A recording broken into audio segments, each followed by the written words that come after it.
Agents of Chaos is part of the new Jedi Order series, and it takes place after the Dark Tide duology with the books Hero's Trial and Jedi Eclipse.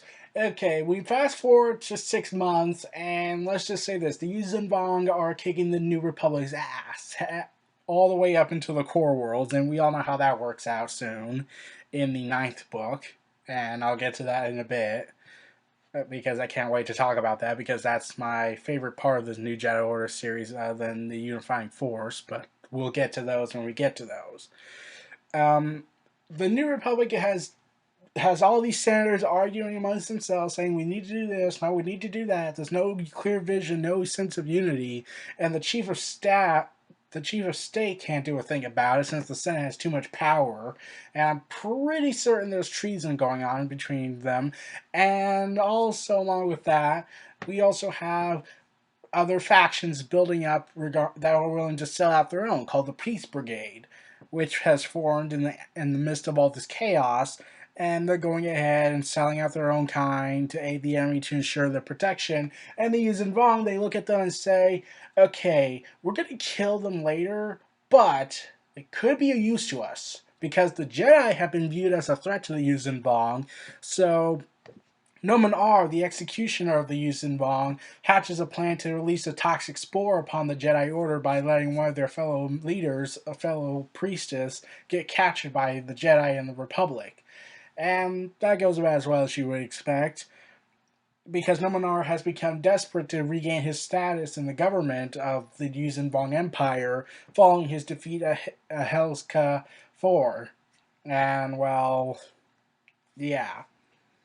Along with that, Han Solo and the funeral for Chewbacca, takes place on Kashyyyk, and some are honoring him. It's still tense. Anakin Solo and his dad aren't really talking. They're not really on good terms. You can understand that as part of the natural stages of grief. Even though people will look at you and call you a dick because you're being insulting to your son because he tried to save everybody's lives and he can't save them all, and he blames him for his death. And Han Solo and like Anakin Solo, he already has the guilt eating away at him already. He doesn't need his father beating it down further into him. So yeah. Han Solo decides to venture out on his own and hit hard by the death of his best friend. He reunites with an old smuggling mentor, Roa, who tells of a past friend, Rick Desh, how to side with the Peace Brigade. And Han and Roa journey to Ord Mantell at the Jubilant Wheel orbital station. They learn more about the Peace Brigade from gangster Big Bungie,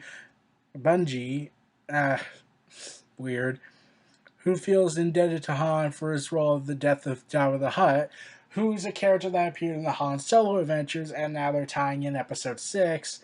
And really, okay, even though Han was a factor in defeating Jabba, really Leia Organa killed Jabba by strangling him to death.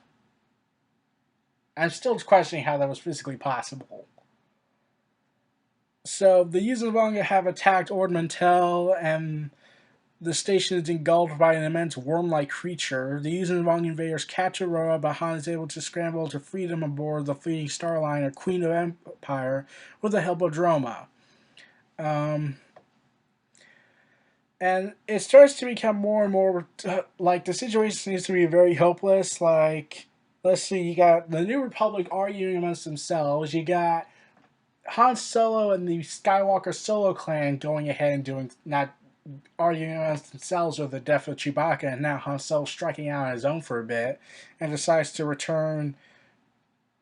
And also, regarding that, there's also a virus spreading within the Jedi Order, and Han would later return to his family to deliver the cure, Venger's peculiar cure. But the reunion is brief and tense, and you can obviously understand why.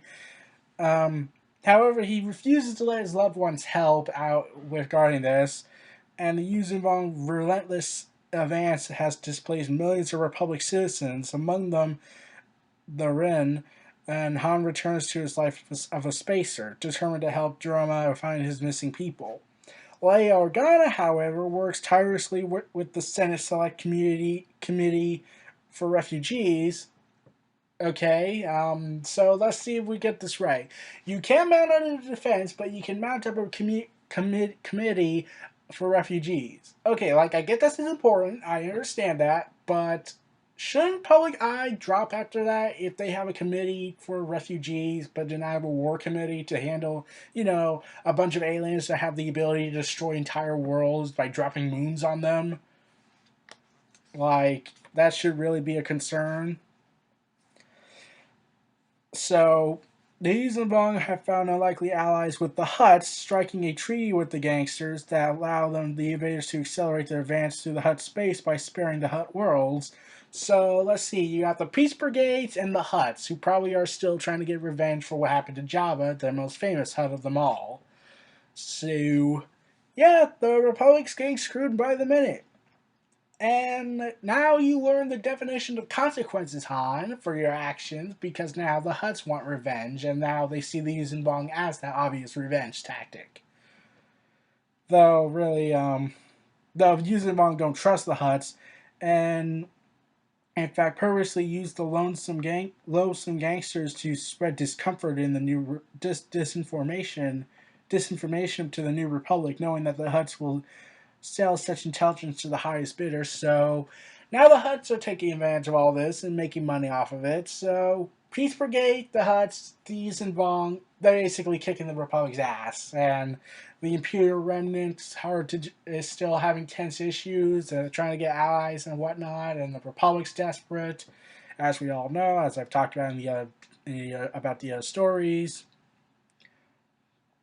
And while suspecting the Yuuzhan might attack Corella, the New Republic prioritizes the defense, and I'm saying finally, Jason and Anakin Solo rush to Centerport Station, the ancient space station used as a weapon during the Corellian insurrection. The two Solo teens reluctantly work with Thrak and Sal Solo, their father's cousin, who attempted to kidnap them 6 years earlier, so yeah, that's like, uh-huh. Okay, now during this event, Anakin imprinted himself on the space station and it is believed that only he can activate it. Jason disagrees with the use of such a device in war.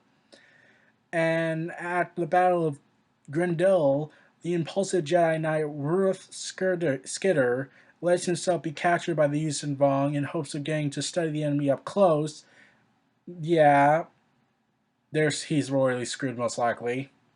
On board the cluster ship Critch, Skidder is forced to toil alongside fellow prisoners tending to growing yamlocks, a brain-like war coordinator. While Skidder attempts to keep his Jedi identity a secret, he befriends Rona, who is also imprisoned aboard the vessel. And the prediction of Corella being attacked is partially true. The Yuuzhan is not directly attacking. The Yuuzhan are not directly attacking Corella, but rather at the starship yards of Fondor. Han and Droma are in the system searching for Ren. Kip Duran leads his starfighter squadron in an attack on the Krins, penetrating the vessel and rescuing many of its prisoners, including Roa. Skidder, though, does not make it.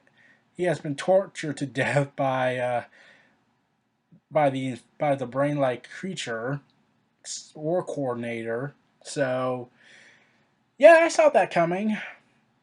Especially if they found out he was a Jedi, then he's guaranteed to be screwed. But I knew that was going to happen. So it gets worse when Hapen's fleet arrive.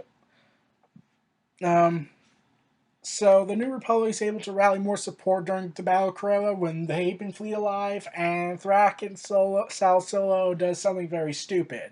Anakin Solo decides not to use Centerport Station because the risk of using it would be too dangerous. So he decides to, Thraken decides to say, with fuck danger, caution to the wind. Activates the Centerport Station, and unfortunately the massive blast is poorly aimed and wipes out not only half of the Yuuzhan fleet at Fondor. Okay, bravo, but then we get to the bad news. It wipes out 3/4 of the Haven warships as well. In the aftermath of the battle, Norman Anar makes contact with a secret ally deep in the folds of the New Republic politics, a senator who is working for the Yuuzhan Vong. So, yep, I was right about treason. So, okay, Thragon sells Solo after what he did. He gets off scot-free pretty much. Like, I'm pretty sure he did get punished a bit, but like, compared to what happened to Anakin Solo, because now the Hapen fleet blames him for what happened because he imprinted himself to activate Centipore Station. Yet, even though he said, no, we're not going to do this, and Thraken said, yeah, we are, so fuck you, because I don't care about you guys. So he gets away off. So Anakin Solo gets the blame, and Thraken gets away with it, and it becomes a war hero to them. So, yeah, I was really excited. So, I did not honestly care when they killed off Thraken in the Legacy of the Force series. I was pretty much, bravo! Bravo! Jason, you did something right for once. But that's beside the point. This was also to start building up Anakin Solo to have more massive weight on his shoulders, because we all know that this was, at the point of this time, this was still Anakin Solo's story, and, well, we all know how that turns out in the end. I'll get to that in the star-by-star video, which I seriously cannot wait to do. But behind the scenes stuff, the working titles for these books of Agent of Chaos series was called Solo Crusade and the Crooked Sky. In the original outline of the first novel, the information broker on Mantell Space Station was to be Boba Fett, but concerns of the book was that it was adding too many characters caused Fett to be written out and replaced with Big Bungie. An incidental character mentioned in Brian Daley's and Han Solo novels, Fett would not appear in the new Jedi Order series until the final book, The Unifying Force, unless you count a practical man, Boba Fett, because it takes place inside during the new Jedi Order series, so you can count that, but I'm not going to talk about that as part of the new Jedi Order series because it's a separate novel, it just takes place around the same time. It just takes place after Agents of Chaos. So, yeah. So, yeah, you see the situation at hand. You really get this grip of despair among the characters and all this tension, and the Hutts are now stabbing them in the back. The Peace Brigade just formed. Yeah, it's not looking pretty for the New Republic in all intents and purposes. The Yuuzhan Vong are kicking their ass left and right. They're reaching to their core worlds. If they take over Coruscant, then they would be royally screwed.